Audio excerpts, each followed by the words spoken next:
Praise the Lord. Thank you, Sister Grace, for leading us sa prayer. Sa pong pinagpalang hapon sa bawat isa. Amen. Sino po ang blessed magsabing praise the Lord? Praise God. Napakabilis po ng panahon. Nasa buwan na po tayo ng Mayo. At ito po ang unang linggo na tayo po sumasamba sa ating Panginoon. Pero itutuloy pa rin po natin ang ating tema patungkol po sa our identity in Christ. The last month po na pag-aaralan po natin that yung pong I am a child of God. That means if you are a child of God, that means God is your Father. And then yung pangalawa po is we are citizens of heaven. If you are a citizen of heaven, that means God is your King. And then napag-aralan din po natin that we are new creations in Christ. Kung tayo po'y bagong nilalang na, ibig sabihin po, ang Diyos, siya po ang ating creator. And last week, napag-aralan din po natin that I am a friend of God. Napakaganda po nito na tayo tawaging mga kaibigan ng Diyos. Kung siya po ang kaibigan po natin, that means He is our true lover. Amen. A friend that loves us at all times. Proverbs 17:17. Ngayon po, ang pag-aaralan po natin is I am a disciple of Christ. Kung tayo po disciple ni Kristo, si Kristo po ay ang ating teacher. Now, the word disciple, the noun disciple comes from the Latin word discipulus, ang sabi po dyan, no? Which means student, learner, or follower. One of the earliest places disciples showed up was in the Bible, where it means a follower of Jesus. So ito po ang ibig sabihin ng ng discipulus. Nung po elementary po ako, nag-aaral po ako diyan sa Clemendes. Ang mga teacher na naririnig ko po, tawag po nila sa mga estudyante po nila, disipulo. Ilan yung disipulo mo? So kaya nga po tayo mga student po ng ating Panginoon. At tayo po yung mga follower po ni Jesus. So, sometimes specifically one of the 12 disciples, no, sa Bible po ito, and it is still used that way in religious speech and writing. But it can also describe serious, dedicated follower or student of a teacher or a leader. Yan po ibig sabihin ng disciple, serious, dedicated follower or student of a teacher or leader. Let me begin with Matthew 16:24. Sabi po dito, then Jesus said to His disciples, whoever wants to be my disciple must deny themselves and take up their cross and follow me. Let's pray. Father God, we thank you for this wonderful day that you've given to us, O God. And we bless your holy name. We worship you. We are gathered here, Lord, as one family, united in the Spirit, to bless you, O God, to thank you for your goodness, to praise and worship you, and of course, Lord, to learn from you. Holy Spirit, we allow you to move to each and every individual na maunawaan po namin, Panginoon, ang iyong mensahe ngayon. Sa bawat isa, Lord, lalo na sa mga first-timers po namin, pagpalain mo po sila, let them know na mahal mo sila at meron kang magandang plano sa kanila. And as I preach, I declare your word, Father God, let there be healing, deliverance, and salvation be upon your people today. To you be all the glory, honor, and praise. In Jesus' powerful name we pray. Ang lahat po'y magsabi ng Amen. Palakpakan po natin ang Lord. Now, ito po ang pag-uusapan po natin. Kung tayo po talaga ay disciple ni Kristo, no, what are the costs of being a disciple? Ano ba ang halaga niyan? Ano ba yung dapat nating gawin kung talaga tayo ay dapat na maging disciple ni Kristo? And dito po sabi po ng ating Panginoon, whoever wants to be my disciple, ang sino mang gustong maging disipulo ko, learner, sabi po ng Panginoon dito, must deny themselves. Now, to deny ourselves, ang ibig sabihin po niyan, no, shortcut ko lang po, is to prioritize God and to prioritize others before yourself. And kaya nga po, deny yourself. Hindi na po tayo ang nabubuhay, kundi si Kristo na. Take up your cross, meaning ang cross po is a symbol of suffering, shame, and death. If you want to follow me, parang sinasabi po ng Lord dito, if you want to follow me, are you willing, are you ready to suffer? Are you ready to be persecuted? Mapahiya ka? And are you ready to die for Jesus? Tahimik lang po rin 2 p.m. service. Makatundo po ba? Kasi malulam na. This is one of the costs of being a disciple of Christ. Sinasabi po ni Kristo, gusto mong maging disipulo ko? Para makasunod ka, itanggihan mo muna sarili mo. Meaning, hindi ikaw na ang nasusunod. And then, handa ka bang, yung take up your cross, handa ka bang magsakripisyo? Handa ka bang mamatay para sa akin? Amen. Amen. Sana tingkong kasabi yan eh. Okay.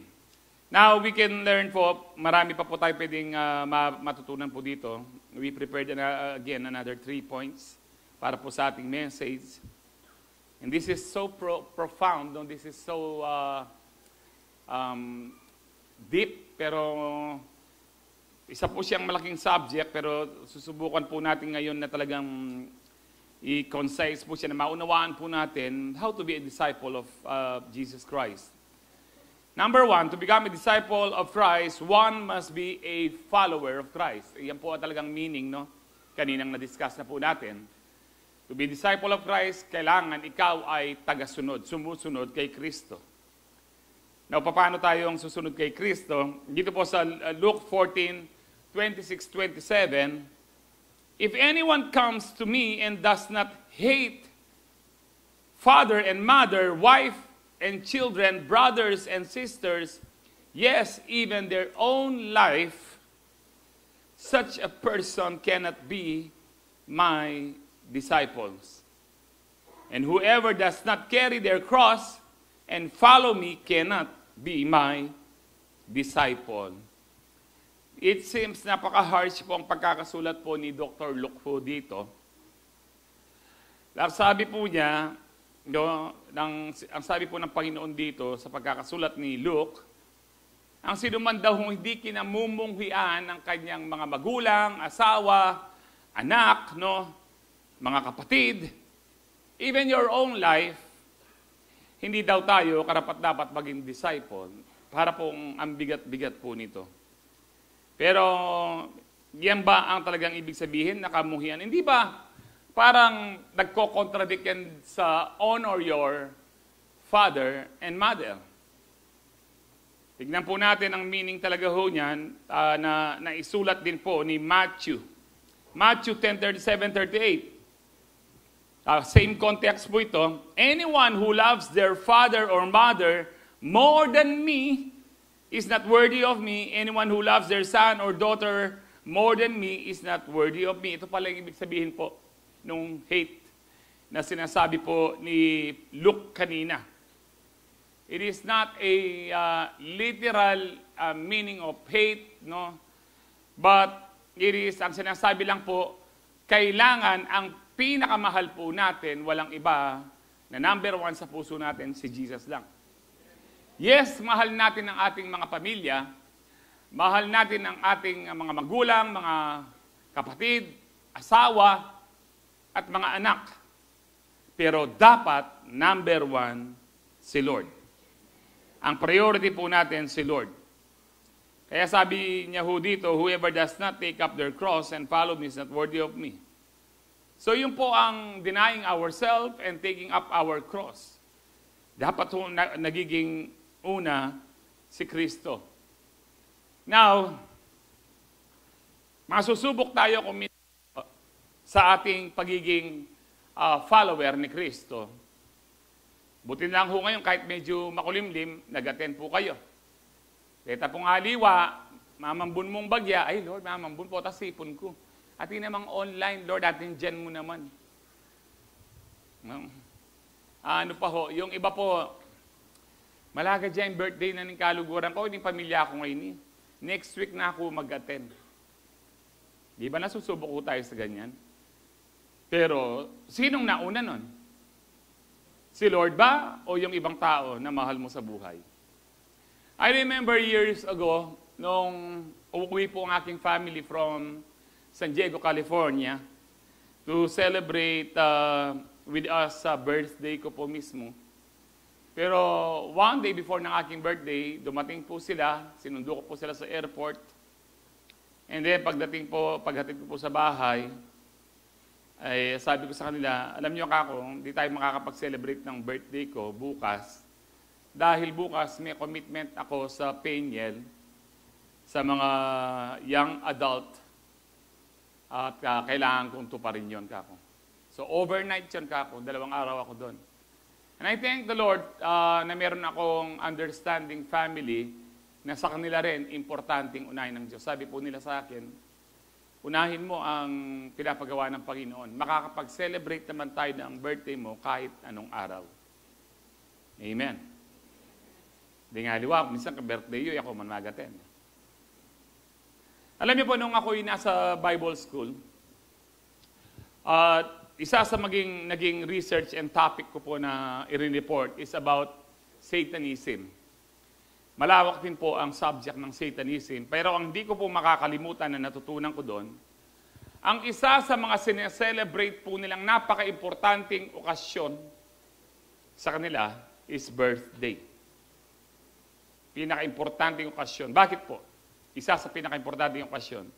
Kasi sinasabi ng mga satanistang ito, na kapag birthday mo, you are the center of the universe. Ikaw ang nagiging sentro. At kahit po sa ating mga Kristiyano, kung minsan birthday po natin, tayo pa rin ang sentro. Heda ko man ginrit. Deny yourself. Akalinguan da kung pag-birthday, deny yourself. Meron ba kayong alam na Bible verse in the Bible that we should celebrate our birthday every year? Wala po. I'm not against celebrating birthdays. Pero kung inuuna nyo, nagiging sentro kayo para kayong mga satanista. Nagiging satanista po tayo kapag birthday mo nakasentro lahat sa iyo. Dapat kung magse-celebrate ka man ng birthday, kapatid, ang celebration mo, pasasalamat sa Diyos na binigyan kanyang pagkakataong mabuhay sa mundong ito at makakilala sa Kanya. Amen. Hindi Lord, ala ko mang makanini, ala ko mang cake. Eh di sali kang cupcake. Tsaka dinan ming kanyang kakapalakan dila. Nakakalungkot po kung minsan sasabihin natin na priority natin ng Lord. And dinideny natin ang sarili po natin. Pero with our actions, the way we live, nakikita po natin na priority pa rin natin ang ating sarili. Kaya nga po, ito sabi ng Panginoon, kung hindi nyo, o kung uunahin nyo, kung mas mahal nyo ang ibang tao kaysa sa akin, you are not worthy of me. Para pong mabigat ang pagiging disciple, tandaan nyo po ito, sometimes mabigat ang pagiging Kristiyano, sometimes mabigat ang pagiging born again o pagiging disciple ni Kristo, it is because you are not willing. Pero kapag willing ka, lagi pong magaan. Sa taong ayaw, ang bigat-bigat po niyan. Parang alam niyo po yung mga bata pag naghahabulan, 2 oras na, parang hindi sila napapagod. Amoy araw na, may mga cable na dito, no? Talaga pong madumi ang kanilang paa. Pero kapag inutusan mong maghugas ng plato, ang bigat-bigat ng ako na naman, hindi man nagchigo ken. Bakit? Kasi po mabigat talaga kapag hindi ka willing na mag-surrender o mag-obey. Pero kapag willing ka, magaan po. Kaya nga everything we do, especially sa ating obedience, sa ating Panginoon, kailangan po willing ka. Mayroong pag-ibig. Ang hirap po yung, kung minsan po pinapanood ko po yung mga nag-offering po. Katulad po rin sa Tara, inauso po rin disipulo, albentala rin mag-offering. Kaya makita mo po yung mga mukha po ng ibang mag-offering. Offering na naman. Kaya kung malyaring tatalakad lang ang desiping ko. Kaya ba, ang bagay kong 20 kaya niya. O na yung samot-samot na rin pera niya, nga ba niya kaya na. Hikip na 500 dyan. Ang hirap po kapag hindi ka willing. Para kang nawawalan. Pero alam niyo po, anything or anyone na pinapag-give up po ng Lord sa'yo, meron siyang ibabalik na higit sa ginib up mo. Tandaan niyo po yan. So to be a follower of Christ, we must be willing to give up and not just ourselves, but also our loved ones and place Christ first in our lives. Number 1 dapat si Kristo. Seek ye first. Amen. Alam niyo po, meron pong isang event or one occasion in the Bible when a rich young ruler, isa pong mayaman na bata pa, ay lumapit sa Panginoon. Ang sabi niya, guro ka niya, paano po ako a good teacher? Tapos sabi ni Lord, bakit mo ako tinatawag na good? There is only one good. Sabi niya, parang in a way, sinasabi ng Lord, sinasabi mo ba, naniniwala ka ba na ako'y Diyos? And then sabi po niya, paano ba ako maliligtas? Ano bang nasusulat ka niya? Di ba, nasusulat, thou shalt not kill, thou shalt not steal, honor your father and mother. Alam niyo po, lahat ng yan, ang sabi po niya, mula nung bata ako, ginagawa ko na. So, ganun ba? Sabi po ng Panginoon. Sinagot po siya ng Panginoon dito po sa naho tayo. John 8, saguli po niya. Sa Matthew 19:21. Sabi po dyan, Jesus answered, if you want to be perfect, go, sell your possessions and give to the poor, and you will have treasure in heaven, then come, follow me. If you know the story, ano po ang naging reply, ang response po ng mayaman, naging malungkot na malungkot po siya, umalis siya, malungkot na malungkot. Why? Because he was very rich. Ang hirap sa kanya na i-give up ang ano. Sinasabi niya, ino-obey niya yung commandment, buhat ng bata siya. Ang akala po niya, ligtas siya dahil doon. Pero hindi number 1 ang Diyos sa kanya. Ang Diyos pala niya ay ang pera. Kaya sabi ng Panginoon, mas madali pa sa isang kamelyo na pumasok sa butas ng karayom kesa sa isang mayaman na pumasok sa kaharian ng Diyos. Sabi po ng mga disciple, Lord, sinong maliligtas? Sabi niya, with men, it is impossible. But with God, nothing is impossible. That's why tayo pong lahat, we are not saved by our own good works, by our own doing. We are all saved by the grace of God. It is just the love and mercy of God. Pag-ibig at awa lang po ng Diyos kung bakit po tayo ligtas. Kaya nga po, ito po ang ano. Now, tayo po hindi talaga siguro yung iba sa inyo mayaman, pero I don't know kung singyaman nyo po ito na hindi niya mag-give up. Pero kung minsan konting kayamanan lang po natin, di ba sabi ng Panginoon, what does it profit a man if he gains the whole world and loses his own soul? Ano ang pakinabang ng tao? Makamtan man niya, maging pag-aari niya ang buong mundo, mawala naman ang kanyang kaluluwa, mapunta naman ng impyerno. Pero yung iba po sa atin, hindi mo pa nakamtan ang buong mundo. Nakamtan mo lang kakapiranggot ng kayamanan na pera, pero hindi mo mag-give up. Ito po, katulad po ng isang mayaman, mahirap din tayong pumasok sa kaharian ng Diyos. Because it shows that ang love po talaga natin is the money. Ang kayamanan po sa mundo pong ito. And ito po ang gusto niyo pa hubang maging follower ni Kristo? Salamat po sa 10 amen. Kaya tangaliwa, sige, pag-isipan niya po ang gapota. Hanggang mupota na, bibigyan ko kaya kayo. Pag-isipan niyo, bisa ko pang follower po ni Kristo. Now, in Matthew 19:21, ang sabi po dito, Jesus answered, if you want to be perfect, sabi ho dito, go sell your possessions. Ito po pala yung nabasa ko na kanina, no? Anyway, we must be prepared to give up everything we possess in order to follow Christ. Ready ho ba kayo? Sa pag sinabi ng Lord, i-give up mo yan, i-give up niyo ho ba? Amen. Salamat po sa mga ilang amen. At least meron po akong kasamang, kapag nag-rapture ngayon, kasama ko. Well, reta pong alo, at least po may lakwang kayo at ikaw yung ka-fellowship. No? Now, dito po sa John 8:12, sabi po ng Panginoon, when Jesus spoke again to the people, He said, I am the light of the world. Whoever follows me will never walk in darkness, but will have the light of life. Sabi ng Panginoon, ako ang ilaw ng mundong ito, ng sanlibutan. Ang sino mang sumusunod sa akin, hindi nalalakad sa kadiliman, but will have the light of life. Alam niyo po, for as long as we follow Jesus, nag-iilaw ho tayo, nasa ilaw po tayo. Pero halimbawa po ngayon, total nagsimba na ako, mamaya, nabawasan ng kasalanan ko, mamaya, magbibisyo na naman ako. Mamaya, siguro, pwede na ako manood ng pornography kasi mag-ano naman ang feeling ko. No, ikaw pa rin ay lumalakad sa kadiliman, kapatid.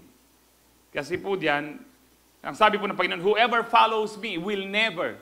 Kung ikaw ay sumusunod kay Kristo, hindi ka nalalakad sa kadiliman. Hindi ka na magbibisyo, hindi ka na manonood ng pornography, hindi mo na sasadyain pang magkasala. Yes, nagkakasala po tayo, pero bilang Kristiyano, hindi po natin yan pinagpaplanuhan. At hindi na tayo nag-e-enjoy sa kasalanan sa mga tunay na tagasunod ni Kristo. Kapag nagkasala tayo, humihingi tayo ng tawad kasi nga hindi maganda sa pakiramdam. Mabigat po yung merong guilt feelings. Amen. So we become light of the world when we follow Jesus.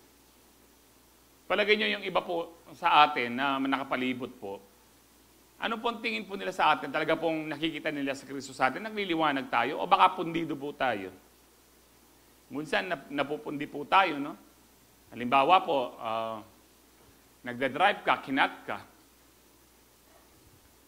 Para po kami, last week, 1 week na po nito, no? Talaga pong muntik na po ako nakapatay.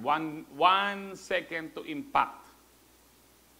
At ang kamangha-mangha po, nagtataka po kung paano ko siya na-swerve ng ganung kabilis at naiwasan po sila. Inulit-ulit ko, pinanood ko po ito ng Wednesday, inulit-ulit ko po yung video talaga pong, yung ano po, it's just 1 second to impact. Alam niyo po yung 1 second, kaano kabilis? 1,001, yun. 1 second na po yun. Paano ka kaya sabi ko sa miss ko pag-uwi namin, alam mo ako, hindi ako talaga ang nagliko ng sasakyan. Hindi ko magagawa yun na once, ganun lang kabilis. Kaya po yung kamote rider, na may angkas din kamote, no, na nung nagpreno po ako, tumingin po ako sa likod, tinignan po ng mga namin ng misis ko, sila po hindi rin agad nakagalaw. Siguro sabi na, buhay pa ako. Na-shock po sila. Hindi agad nakagalaw. Na-shock po sila. Ilang segundo po bago po sila umalis do sa gitna ng daan. Siguro, balagyan ko may born again niya po. Salamat, Gino. Mabiya ko po. Malibat po yan ako kamote rider. Meron pang kamote driver po sa inyo dyan, saka rider. Putas sa ganang dukoking kahit, kendalan. Dapat po nagliliwanag tayo. Meron tayong, alam niyo po, kapag hindi ka Kristiyano, kapag maganda-ganda yung sasakyan mo, motor mo mabilis, makikipagkarera ka, uling paratot ka naman. Pero kapag Kristiyano ka na, ilaw ka na ng mundong ito, dapat po merong pagpapakumbaba, merong pagpapasensya. Amen. John 10:28. My sheep listen to my voice, I know them, and they follow me. I give them eternal life, and they shall never perish. No one will snatch them out of my hand. ang mga tunay na mga tupa ng ating Panginoon, nakikinig daw sila sa boses ng Panginoon, kilala ng Panginoon at sumusunod sa Panginoon. Tayo ho ba ay mga tupa ng Panginoon? Say amen. Amen. Nga luwa, amen. Kambing la yata. Sabi ho dyan, no, I give them eternal life and they shall never perish. Alam niyo po ang verse pong ito, isa sa mga pinanghahawakan po ng mga once saved, always saved, na mga ilang Kristiyano. Kasi nung minsan po, mayroon kaming isang pastor na kausap, yan po yung sabi sa amin, pastor, ang sabi niya sa akin, ang nakasulat dyan sa John 10:28, I give them eternal life and they shall never. Ang never pa, pastor, nagbabago kanya. Sabi ko, hindi po, kako. Pero tignan niyo yung verse 27 muna. No, may requirement na para tayo talaga I will never perish. Ano ba yung requirement? Na bigyan tayo ng eternal life and that we will never perish. Anong requirement? We listen to His voice. At sumusunod tayo. But if we don't listen and we don't follow Jesus anymore, hindi ka na-qualified doon sa you shall never perish. Maliwanag ho ba ito? Hindi pwedeng i-claim mo yung verse 28 na hindi mo ginagawa yung verse 27. Hindi pwedeng pasaway ka pero sabi mo, meron pa rin akong eternal life, never perish pa rin ako. Hindi po pwede. Kaya nga po nilagay. Wala naman pong verses talagang Bible, nilagay lang po yan. Para madali lang po nating mahanap ang mga hinahanap po nating mga verses or mga talata. Pero dito po sabi niya, kung talagang ikaw ay tagasunod ni Kristo, nung ikaw ay nakikinig sa kanyang mga salita at nag-o-obey sa kanya. Ang maganda po sa mga follower, ang true follower of Jesus, meron talaga tayong the assurance of salvation. So followers of Christ have the assurance of salvation. Assured ka lang, sigurado ka lang sa salvation mo for as long as you listen to God's word, you listen to His voice, you take heed to His word, and obey His word. Amen. And then dito po sa Matthew 10:28-30, then Peter spoke up, we have left everything, sabi po niya, to follow you. Iniwan po namin ang lahat, ang sabi po ni Peter kay Jesus, para lang po makasunod sa iyo. Sinabi na ba ni Jesus? Oo, talaga? Pero ibig sabihin po dito, totoo po ito, kasi ang reply po ng Panginoon sa verse 29, truly I tell you. Una, mapapansin nyo, hindi rin rebuke ni Jesus si Peter na, Peter, nagsisinungaling ka, hindi nyo iniwan lahat. Iniwan po talaga nila lahat. In order for them to follow Jesus, just to follow Jesus. And then sabi ni Lord dito, truly I tell you, Jesus replied, no one who has left home, brothers, sisters, or mother, or father, or children, or fields, ang fields po dito, kayamanan.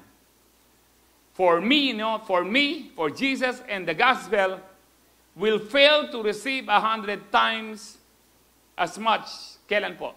In this present age. Now, i-rephrase. Hello. Para mas maunawaan po natin.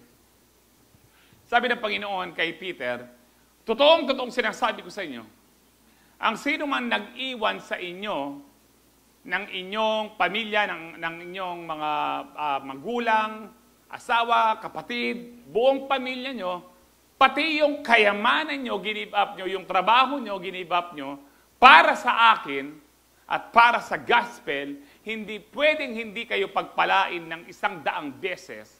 Kailan? Now, in this present age. Kaya alam nyo po, hindi po sayang yung mga gini-give up natin kay Lord.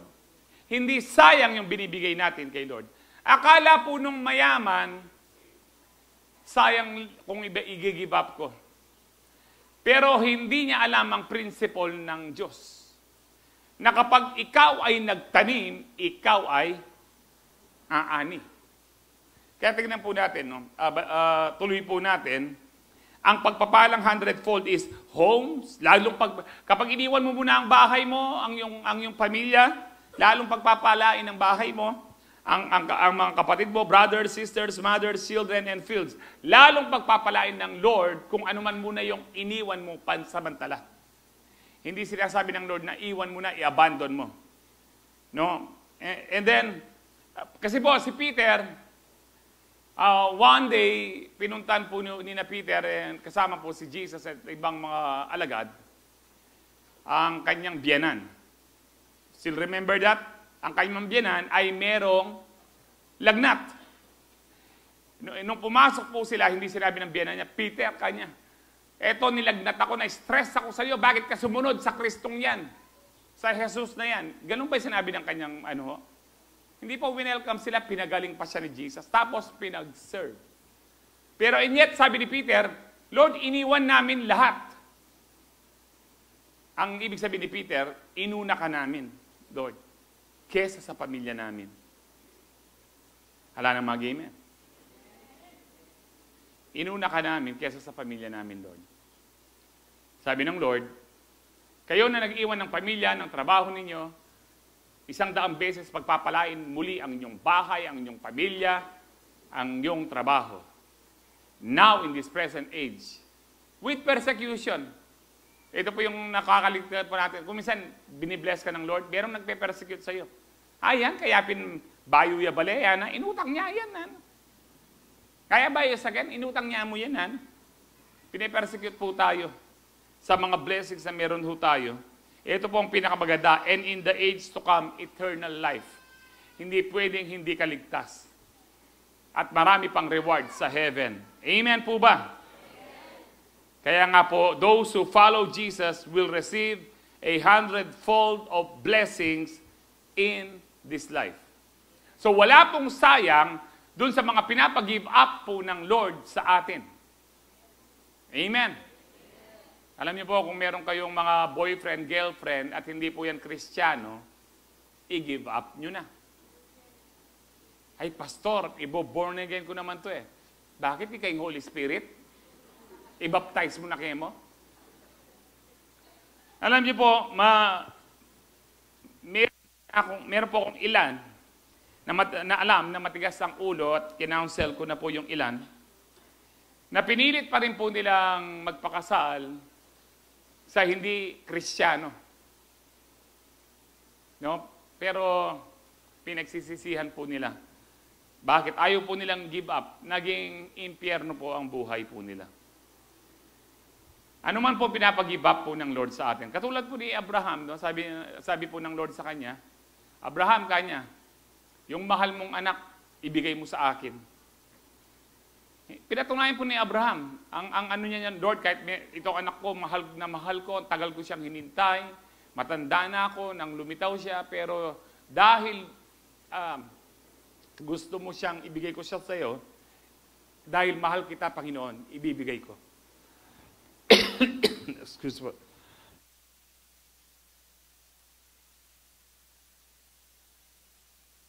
Thank you, Lord. Now, kung tunay natin mahal ng Panginoon, kaya po natin, dapat handa po natin i-give up ang lahat.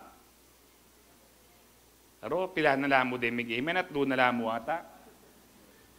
Mimisip na pa po rin nga luwa, mayroon kalapata rin mimisip.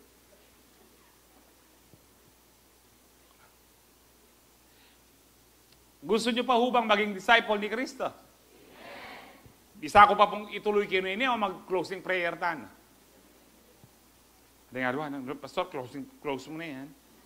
Number 2, to become a disciple of Christ, one must be a learner of Christ. Ano po ang learner? Ikaw ay handang matuto, mag-aral pa. We don't stop learning. Amen? Kahit anong edad ka, dapat natututo ka pa rin. Nag-aaral ka pa rin. Amen. When you stop learning, no, you stop growing in wisdom. Ngayon, kung teacher ka, nagtuturo ka, forerunner ka, when you stop learning, you stop teaching. Because anong ituturo mo, anong isi-share mo sa ibang tao kung hindi ka nagle-learn. So yung mga disciple ni Kristo, tinatawag din pong learner. A learner of Christ must have a teachable spirit. Sabihin niyo po, teachable spirit. What does it mean yung pong teachable spirit? Handa po siyang magpaturo. Handa po siyang magpatuwid. handa po siyang tumanggap ng pagtutuwid. Handa siyang tumanggap ng pagkakamali at ituwid ang pagkakamali. Kasi po, kung ikaw sinasabi mong learner ka, follower ka, disciple ka ni Kristo, pero hindi ka ayaw mong tanggapin ang pagtutuwid, anong tawag sa iyo? Sabi ng Proverbs 12:1, whoever loves discipline, ang discipline po sa Hebrew is instruction din. So whoever loves discipline or instruction loves knowledge, but whoever hates correction is what? Stupid. Sabihin mo sa katabi mo, don't be stupid. Medyo harsh po ito, no? Pero Bible po yan. Bible po ang nagsabi.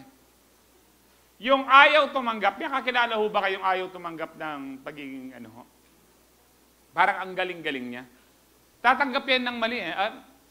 Alam mo kanya, kaya ganyan yan. Sorry, pero, kanya, alam niyo mga ganun nagsosorry, pero, sorry, pero kasi kasalanan mo eh.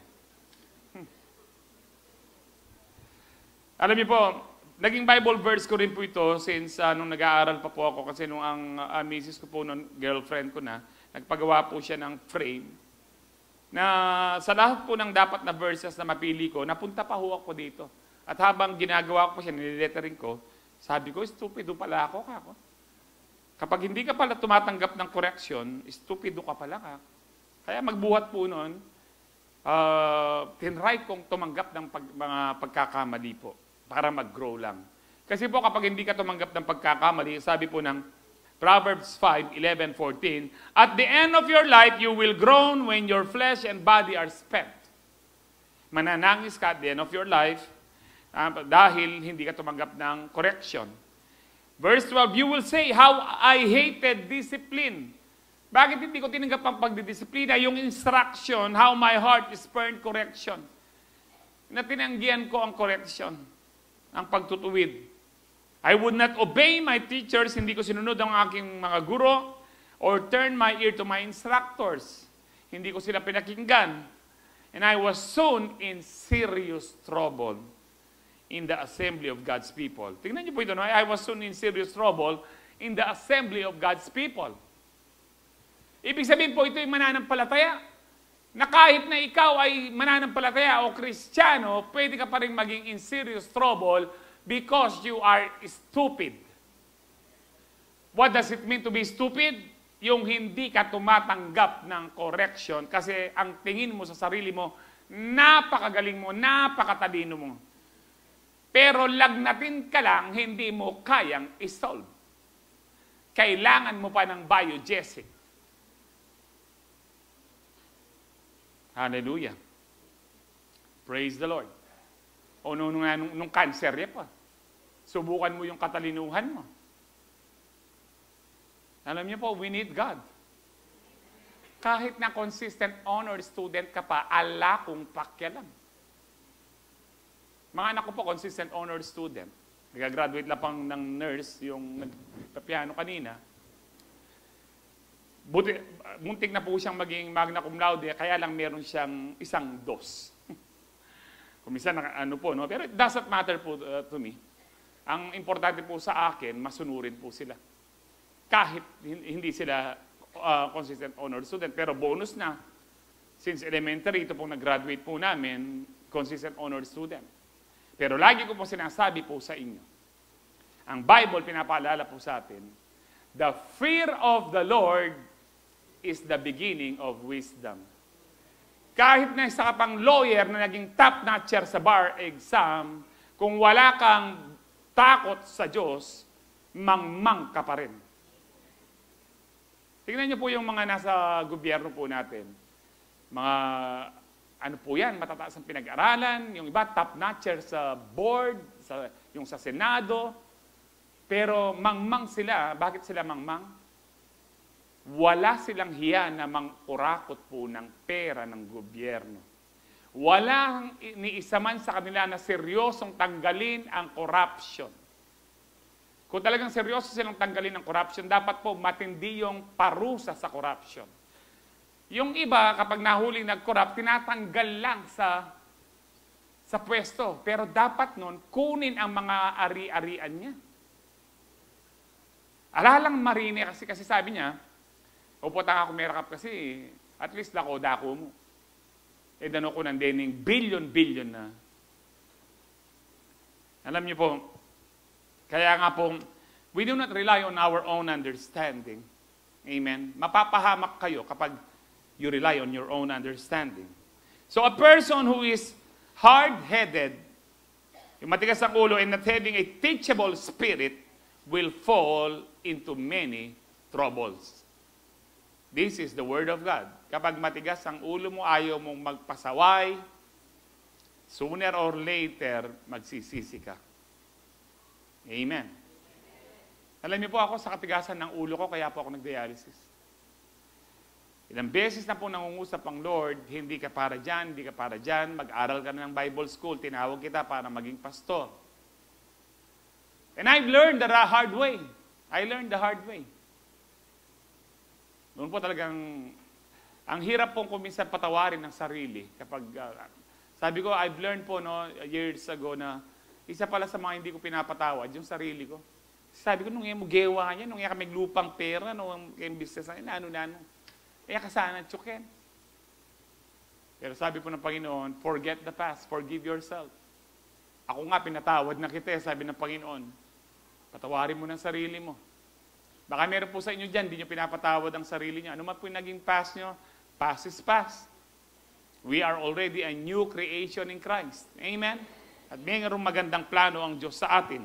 Proverbs 13:18, whoever disregards discipline comes to poverty and shame. Yung ayaw pong magpadisiplina o sumunod sa instruction, sila po yung naghihirap at napapahiya. But whoever heeds correction is honored. Ang ibig sabihin po ng honored po dito, yung ino-honor ka, ikaw ay tinataas ng Panginoon, pinagpapala ng Panginoon. So those who listen to instruction and correction will be blessed. Proverbs 15:10, whoever abandons the right path will be severely disciplined. Yung ayaw po talaga magpadisiplina, umaalis sa tamang daan, nagpupunta sa dating daan. Ating pamumunta kaya kay dating daan? Sabi diyan, whoever abandons the right path, yung tamang daan. Ako mumunta kay dating daan, Baka rin alwakya kayo, ako magimen, manalbe ko pa yata ang dating daan. May ni Suryano. Pero yung Kristo tamo, mabiyeya. Amen. Siya ang tamang daan. Amen. Kaya nga po, kung wala ka sa tamang daan, matindi ang mararanasan mo, sabi dyan. Matindi ang disiplina. Ito po ang matindi pa, whoever hates correction will die. Marami pong namamatay ng maaga dahil po sa katigasan ng ulo. Sino pa ho sa inyo ang naniniwala dito, yung pong kapag po masamang damo, mahirap mamatay. Hindi po madaling mamatay. Kung minsan pinapaniwalaan po natin yung mga salitang kanto kaysa sa salita ng Diyos. Kaya sabi ng iba, ako bisang magpakakayat. Kasi kapag gusto mong kunin ka ni Lord, kapag mabuti ka, agad ka nang kukunin ni Lord. Linilin lang ka ng diablo. Actually po kung nanonood kayo ng balita, araw-araw ang mas maraming namamatay yung masasama. Yung snatcher, yung hold-upper, yung rapist, yung lumaban sa batas. Amen? Ang dami pong example po in the Bible, even today, sa mga evangelists and pastors, sa mahaba po ang buhay po nila, mga Kristiyano po. Kasi pangako ng Panginoon, with long life will I satisfy you. Hindi po niya yung pinangako sa masamang damo. Amen? Kaya hindi mo po, ako hindi ko itotodo yung pagiging Kristiyano ko kasi baka maganda ako mamatay. Kagaling mo, intelligence. Kagaling mo. Lamaran ka. Mas mahaba ang buhay po ng mga merong takot sa Diyos. Gusto po yung example? Ako. Dapat patay na ako 18 years ago dahil sa katigasan ng ulo ko.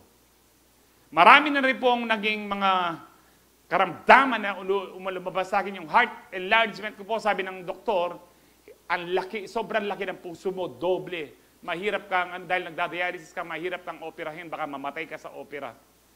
Kaya ito nang sasabihin ko sa iyo, Manny, sabi po ng cardiologist ko, maghanda ka na dahil anytime mabubuwal ka.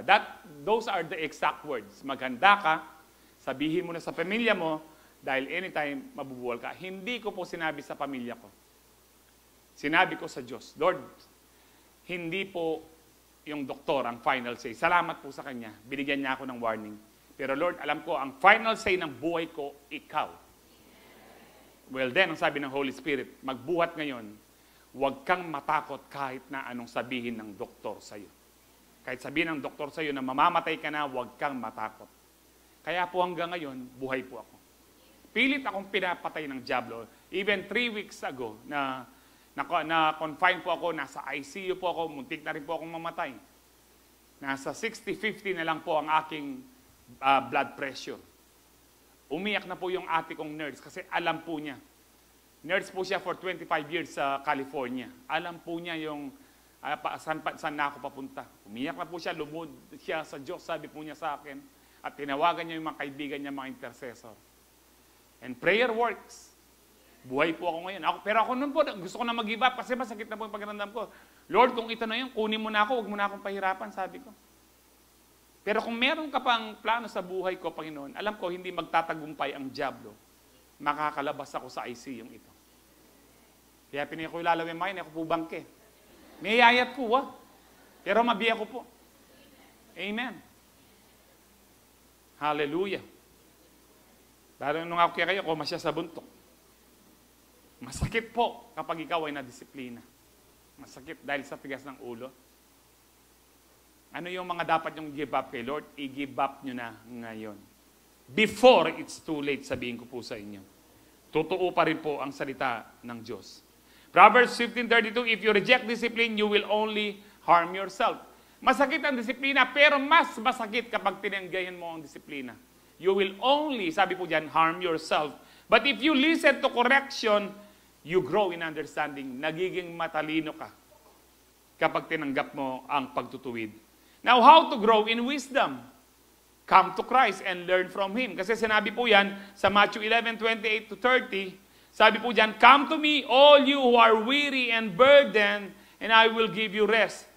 Lumapit kayo, kayong napapagal na nagbubuhat ng krus nyo. Pagod na kayo sa mga problema nyo, pagod na kayo sa kakabuhat ng krus nyo araw-araw, bibigyan ko kayo ng kapahingahan. Dapat po araw-araw lumalapit tayo kay Kristo. Cast your cares upon Him. Sabi po sa Peter, for He cares for you. Nagmamalasakit po ang Diyos sa atin dahil mahal po tayo ng Diyos. Sabi ng Panginoon, take my yoke upon you and learn from me. Alam niyo po yung yoke, yung pong makipamatok sa akin. Kaya nga po sabi ni Paul, do not be unequally yoked with unbelievers. Yung sinasabi ko sa inyo kanina, nagkasawa ng unbeliever, na pariwara. Now take note, hindi ko mo kasama mo siya nag-church, nasa ministry na, tunay na Kristiyano na yan. Marami na po akong nakitang kunwari Kristiyano para lang makuha po yung nililigawan niya. Ingat po kayo. Dahil mga demonyo po yan na nagkukunwaring anghel. Amen. Dapat pinagpe-pray, talagang Kristiyano. Amen. Kaya nga po, kasi po, do not be, alam niyo po yung sinabi ni Paul niya, do not be unequally yoked. Kasi po, alam niyo po yung pamatok, yung yoke, na kapag ikaw ay believer, at yung napangasawa mo, hindi siya believer, ikaw ang nagdadala ng relasyon. Kaya mabigat po siya. Kahit po sa business, ito po yung, kung makikipag-partner ka sa business, dapat merong takot din sa Diyos. Kasi ikaw ang magdadala sa business, ikaw ang magdadala sa relasyon nyo. Lunto ka pang marok, bandang tauli. Pero alam mo po, sa mga nagbibusiness sa inyo, ang pinakamaganda, sole proprietor.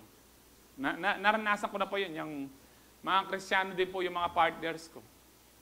Pero bandang huli po, lumitaw po yung love for money. Lahat po ng utang, ako po ang gumawa ng paraan. Umabot po ng 6 million. Kaya nga po ako na-stress, nasira ang kidneys ko. Sa walang kakwenta-kwentang milyon na pera. Ang sabi ko po, mas maganda pa lang kahit wala kang pera, healthy ka lang. Amen. Dingalwa, amen. Pero bisa ko pa rin pera, pastor. Ngayon, kung healthy ka na, meron ka bang pera, pinagpala ka, kapatid. Amen. Sabi, tuloy po natin, take my yoke upon you and learn from me. Kasi po kapag tayo nakipamatok kay Kristo, sino ang magdadala sa ating relasyon? Si Kristo. Kaya nga po magaan. Kahit po meron kang krus, sabi niya dyan, take my yoke upon you and learn from me. Ano po yung learn from me? Matuto ka sa akin. Tuturuan kita paano mong i-overcome yung mga problema mo. Bibigyan kita ng wisdom kung paano mo i-solve ang problema mo. Learn from me, sabi niya, for I am gentle and humble in heart, and you will find rest for your souls. For my yoke is easy and my burden is light. Amen? Come to Jesus, learn from Him. He will give you wisdom. Kung paano natin mapagtatagumpayan ang buhay nito. John 8:31, to the Jews who had believed Him, Jesus said, if you hold to my teaching, you are really my disciples. Kung pinangahawakan yung aking salita, you are really my disciples. Amen.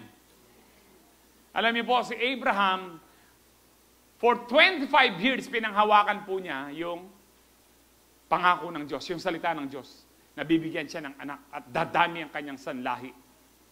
25 years. Sabi po ng Romans 4, he never wavered. He never weakened in his faith. He was fully persuaded that God is able to do what He had promised. Pero yung iba sa atin, months mo palang pinagpipray, linggo palang, araw palang, Lord, kalambat naman, o teka sasagot. Si Abraham po, hindi niya kinwestiyon ang Lord. Katwa ko na, Lord, 25 years na. Dapat doon, nung 75 years old na pinakuha niya, dapat the following year, 76, Lord, 76 na ako, nung ka rin yung anak, sasabihan mo. Nung nag-80 siya, Lord, 80 na ako, tutubang din mo kung hindi po ginawa ni Abraham yun. Kasi talagang fully persuaded siya na buhay ang Diyos at hindi sinungaling ang Diyos at gagampanan ng Diyos, tutugunin ng Diyos. Tutuparin ng Diyos ang kanyang pangako. Alam niyo po ako, for 18 years, pinanghahawakan ko po na one day mawawala po ako sa dialysis. Hanggang ngayon, pinanghahawakan ko po yun. But hindi ko po katulad si Abraham. Sometimes I wavered in my faith. Lord, aliyata, tutu. Tapos babalik po ako sa sabi kong ganyan. Bakit ko kinu-question ang word mo, Lord? Kasi sabi sa word mo, if you hold to my teaching, you are really my disciples. Now, kapag hindi mo na pinaniniwalaan yung word of God, hindi ka disciple ni Kristo. Kapag sinabi ni Kristo, sinabi ng word na pinatawad ka na. Pag sinabi ng word na anak ka ng Diyos, anak ka ng Diyos. Kapag sinabi ng word of God na you are a new creation, wala na yung past mo. Bagong tao ka na. Pag sinabi ng word, magaling ka na. Yung pong pinanghawakan ko. Lord, sinabi mo, magaling na ako eh. Di magaling na ako, Lord. Amen. Sabi nila, di ba tayo nagsising ng pastor? Hindi po. Pinanghahawakan natin yung katotohanan ng salita ng Diyos that by His stripes, pinagaling niya tayo. Sinabi ng Lord, siya ang magpo-provide. Panghawakan mong salita ng Diyos, siya ang magpo-provide. Alam niyo po, hindi po biro ang dialysis. Lalo na po, nung mga nakaraang buti po last year, talaga pong linibre na halos ang dialysis. Pero during our time, during 2007 at ilang taon, dekada, ang hirap po mahirap po. Yung iba pong kasama ko, pumunta sa governor, sa yung sweepstakes.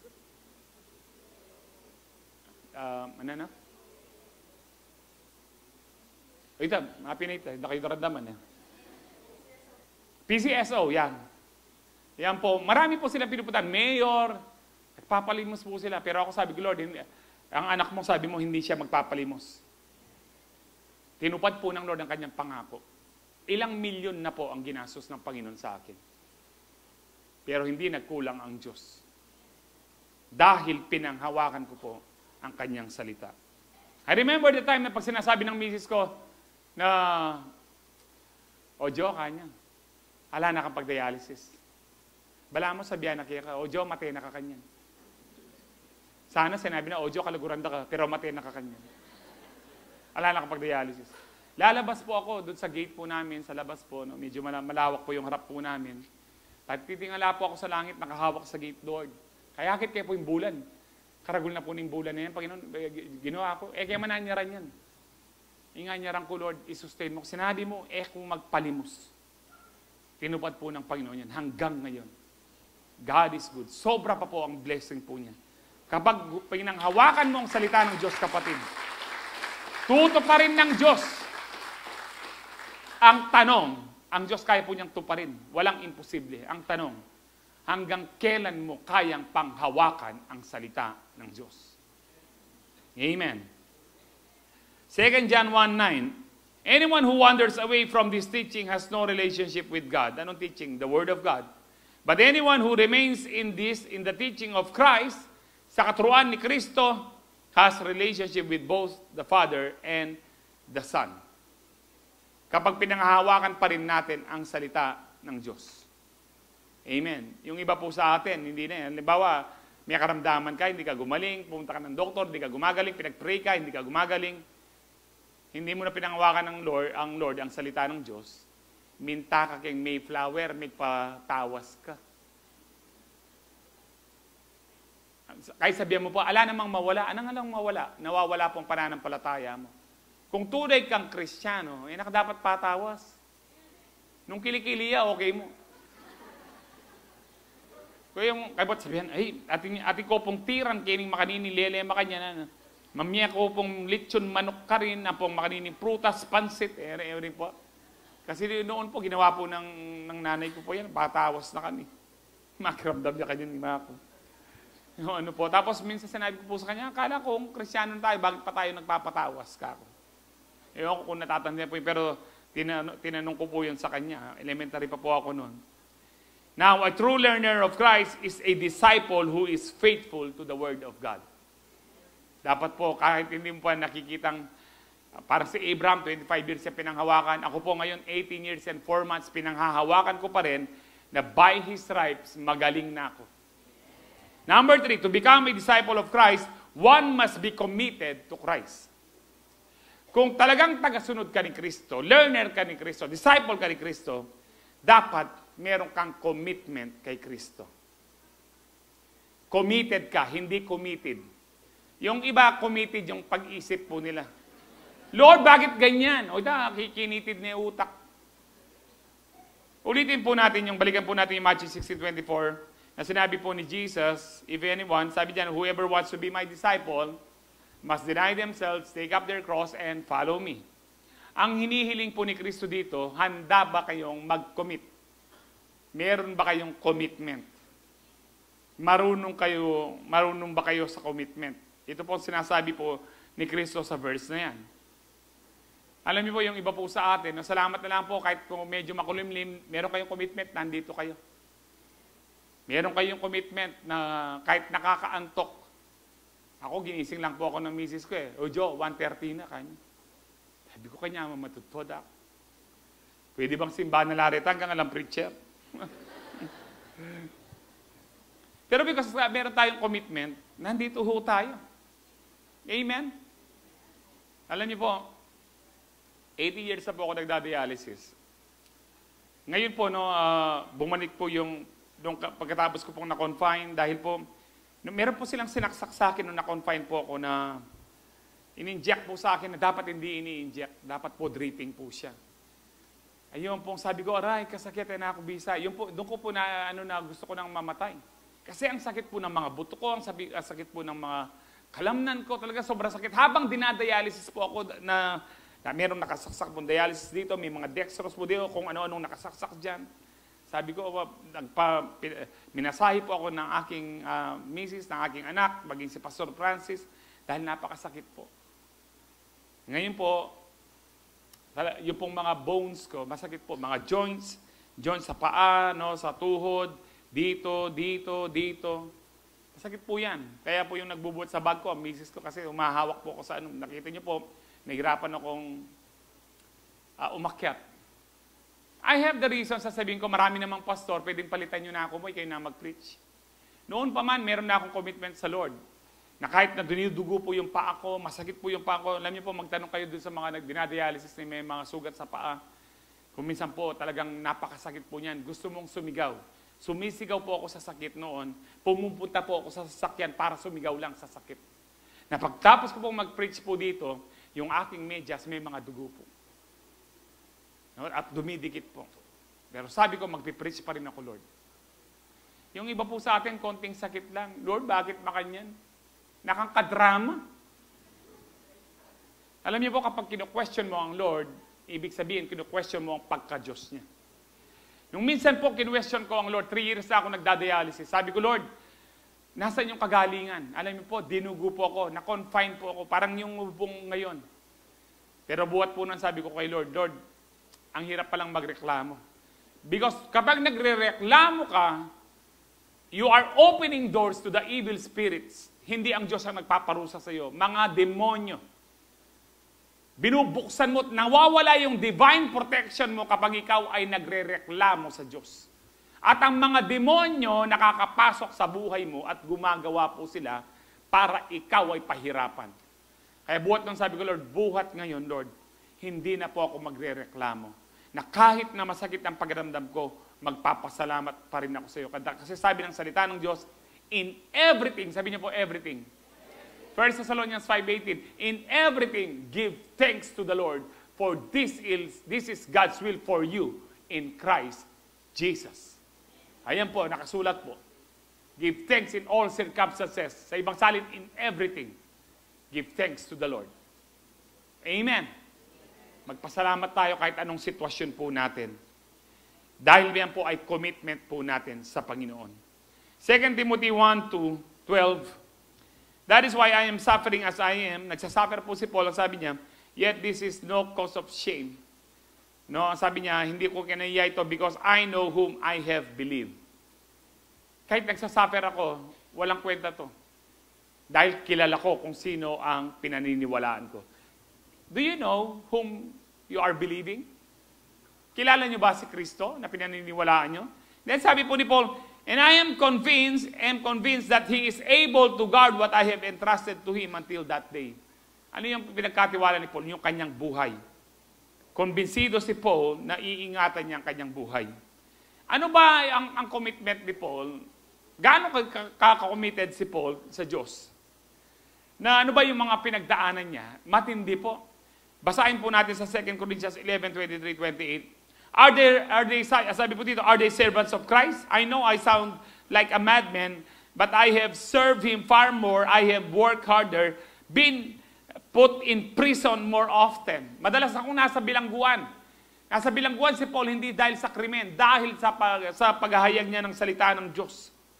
Been whipped times without number, na nalatig po siya na hindi na niya mabilang, and faced death again and again. Na ilang beses na po siyang hinarap ang kamatayan. 5 different times the Jewish leaders gave me 39 lashes. Ano po itong 39 lashes? Ito po yung tinanggap ni Kristo. Na mga lashes sa likod niya, na kapag linatigo po siya dahil mga ano po yon, mga talimpong na parang kuko, at pag bumaon sa laman, sumasama ang balat at laman. 5 beses tinanggap ni Paul, pero hindi siya nagreklamo sa Diyos. Hindi siya huminto sa kaka-preach ng gospel na si Kristo ang tagapagligtas. Ganyan po katindi si Paul. 3 times I was beaten with rods. Once I was stoned. Ito po yung stoned to death. 3 times, sabi po niya, I was shipwrecked. Na-aksidente siya sa barko 3 beses. Alam niyo po kung minsan, ay siguro, kanyati niya karamdaman ng tao ngayon, paparusahan ng Diyos. Paano si Paul? Kanya may aksidente, siguro tiyang kasalanan. Paano si Paul? Ang dami niyang kasalanan, ganon. Kung minsan, judgmental po tayo. Kanya siguro may hospital, pastor, tiyang kasalanan. Kabanal mo, ne? Anya ka ma-hospital, anya ka mag-aset, uling banal ka. Alam niyo po, kung minsan nagiging judgmental po tayo. Si Paul, tingnan niyo po yung mga naranasan niya. Naksidente siya, lumubog ang barko 3 times. Once I spent a whole night and day adrift in a sea. Minsan na palutang-lutang siya sa dagat, gabi at araw, pero hindi siya nagreklamo sa Diyos. I have traveled of many long journeys. Naging missionary po siya mula po sa Israel, papunta ng Africa, ng Europa, ng Asia. Wala pa pong eroplano noon. I have faced danger from rivers and from robbers. I have faced danger from my own people, the Jews, as well from the Gentiles. I have faced danger in the cities, in the deserts, and on the seas. Ang dami po niyang mga panganib na linusob po. And I have faced danger from men who claim to be believers but are not. I have worked hard and long, enduring many sleepless nights. Marami akong walang tulog na gabi. I have been hungry and thirsty and have often gone without food. Maraming beses gutom ako, walang pagkain sa pagpunta ko ng iba't ibang lugar, ang sabi po niya. I have shivered in the cold, no? Nag-chill po siya sa sobrang lamig without enough clothing to keep me warm. Naranasan niyo bang mag-chill? Ang sakit po. Siya po, ilang beses na daw po niyang naranasan yun. Pero ito ang pinaka-concern niya. Then besides all this, I have the daily burden of my concern for all the churches. Lahat ng mga churches na in-establish po niya, iniisip pa rin niya. Hindi niya inisip yung kahirapan niya. Alam niyo po yung likod ni Paul, mga buto na po siguro yung nakalitaw. 5 times, mantakin niyo po yun, pero he never gave up.